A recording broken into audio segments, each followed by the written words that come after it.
Sukkot shalom. మనం Sukkot పండుగలో 4వ దినంలో ఉన్నాము. అవును ప్రియులారా, పరమ తండ్రి ఎంత శ్రేష్టమైన పండుగలలో మనల్ని అన్న సన్నిధిలోని ఆశీర్వాదంతో దీవెనతో నింపుతున్నాడు. కాబట్టి దినం కూడా అనుదిన కృపలో లేఖన భాగం మనం చూసుకుంటుంటే మనకు లూకా సువార్త 1వ అధ్యాయము 42వ వచనంలో స్త్రీలలో నువ్వు ఆస్వాదింపబడిన దానవు. ఇది మనకు పర్ణశాల పండుగల్లో మనకు మొదటి దినమున ఉన్నది. మనకు ఇది అక్టోబరున 7వ తారీఖున ఉండే ఈ వాక్యాన్ని ఈ దినం మనం తీసుకున్నాం ప్రియులారా. ఎందుకంటే మన రక్షకుడిని యాశ్వామిస్సేను కనిన తల్లి మరియమ్మ ఎంతో గొప్ప ధన్యురాలని, ఆమె ఆస్వాదింపబడిన వ్యక్తి అని ఎలిజబెత్ అమ్మ పరిశుద్ధాత్మతో నింపబడి చెప్తుంది. కాబట్టి స్త్రీలలో నువ్వు ఆస్వాదింపబడిన దానవు, నీ యొక్క గర్భఫలము నీ గర్భఫలమును ఆస్వాదింపబడును. ఎలిజబెత్ అమ్మ పరిశుద్ధాత్మతో నిండినది ఈ మాట పలుకుతుంది. ఎందుకంటే మరియమ్మ గర్భములో ఎదుగుతున్న శిశువు అయిన రక్షకుడైన యెహోషువ మెస్సియా మరియు ఎలిజబెత్ గర్భంలో ఎదుగుతున్న శిశువు అయిన బాప్టిజం ఇచ్చే యోహాను, వీరిరువురికి మధ్యలో 6 నెలలు గ్యాప్. 6 నెలల గర్భవతిగా ఉన్న ఎలిజబెత్ను చూడడానికి మరియమ్మ అప్పుడే ఆమె గర్భవతి అయి ఆ యొక్క కన్సీవ్ అయి ఎలిజబెత్ను చూడడానికి వెళ్ళినప్పుడు, ఎలిజబెత్కి వందనం చేసినప్పుడు ఎలిజబెత్ గర్భంలో ఉన్న బాప్టిజం ఇచ్చి యోహాను గంతులు వేస్తూ వచ్చాడు. కాబట్టి అప్పుడు ఎలిజబెత్ అమ్మ అంటూ వచ్చింది, పరిశుద్ధాత్మ నింపబడిన నువ్వు స్త్రీలలో ఆస్వాదింపబడిన దానవు.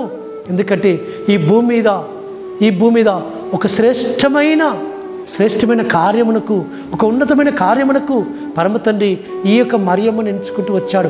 ఆమెను గురించి ప్రవచనాలు ముందుగానే ప్రవచింపబడుతూ వచ్చాయి.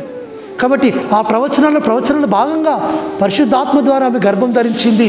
ఏ పురుషుని ఎరగకుండా గర్భం ధరించిన ఆమె గర్భంలో మన రక్షకుని యెహోషువ మెస్సియా 9 నెలలు పెరుగుతూ వచ్చాడు. కాబట్టి ఆ గర్భంలో 9 నెలలు ఆమె పెంచుతూ వచ్చింది, ఆయనకు జన్మనిస్తూ వచ్చింది. కాబట్టి అందుకే ఆమె ఆ ధన్యురాలు, ఆమె ఆస్వాదింపబడినరాలు, ఆమె ఎంతో గొప్ప వ్యక్తిగా కనబడుతూ వస్తుంటుంది. కాబట్టి ఆమెను పరమతను ఎంచుకున్నాడు సుమా. ఆమె గర్భాన్ని పరమతను ఎంచుకున్నాడు. ఆమె గర్భంలో లోకరక్షకుడు పుడుతూ వచ్చాడు. ఆమె గర్భంలో లోకరక్షకుడు 9 నెలలు పెరుగుతూ వచ్చాడు.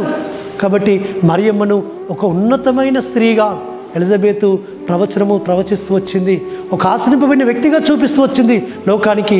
కాబట్టి అందుకే ఈ లోకంలో మనము కూడా పరిశుద్ధాత్మ ద్వారా నింపబడి పరిశుద్ధాత్మ యొక్క కార్యముల చేత మనము నడిపింపబడితే మనం కూడా గొప్ప వ్యక్తులుగా కనబడతాం. అట్టి విధంగా పరిశుద్ధాత్మ తండ్రి మనల్ని తన కార్యములకై, తన పనికై, తన యొక్క రాజ్యవ్యాప్తి కొరకై ఒక పాత్రగా మనల్ని వాడుకొని నిలబెట్టుకొనును గాక. ఆమేన్. ప్రార్థన చేసుకుందాం.